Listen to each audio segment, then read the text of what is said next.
ഈ സാധനത്തിൻ്റെ പേരെനിക്കറിയില്ലെങ്കിലും ഇന്നെനിക്ക് ഇവൻ ഉപകാരപ്പെട്ടു കേട്ടോ. അപ്പം ബേസ് കോട്ടൊന്നും ചെയ്യാത്ത ഒരു പ്ലെയിൻ ബോട്ടിൽ എടുത്തിട്ടുണ്ട്. അതിന് മുകളിലായിട്ട് മാസ്കിംഗ് ടേപ്പ് ഒട്ടിക്കുന്നതാണ് നല്ലത്.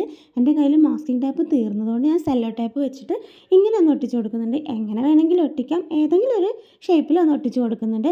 ആദ്യം ഞാൻ ആക്രിലിക് പെയിൻറ്റ് വെച്ചിട്ടൊന്ന് ട്രൈ ചെയ്ത് നോക്കി. അതെനിക്കൊരു പെർഫെക്ഷൻ കിട്ടാത്തതുകൊണ്ട് ഞാൻ നമ്മുടെ സ്പ്രേ പെയിൻറ്റ് തന്നെ എടുത്തുകൊണ്ട് വന്നു. അത്ര ഒരു ഗ്ലേസിങ് ഉണ്ടാവില്ല ഗോൾഡൻ കളറ്. ഈ ഗോൾഡൻ കളറേ നമുക്ക് കിട്ടുള്ളൂ കേട്ടോ. എന്നാലും അത് വെച്ച് ചെയ്തിട്ടുണ്ട്. ടൈലിലാവാതിരിക്കും ഒരു പേപ്പറും കൂടെ വെച്ച് കൊടുത്തിട്ടുണ്ട്.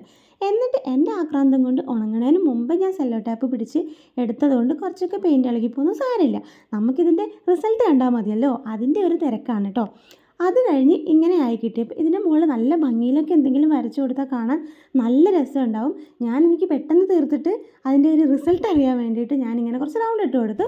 എന്നിട്ട് ആ ലൈറ്റ് അതിൻ്റെ മുകളിൽ ഓണാക്കി കൂടെ വെച്ച് കൊടുത്തു. അടിപൊളിയുണ്ട് കാണാനായിട്ട്. അപ്പോൾ വീഡിയോ ഇഷ്ടപ്പെട്ടാൽ ലൈക്ക് ചെയ്യാൻ മറക്കണ്ട.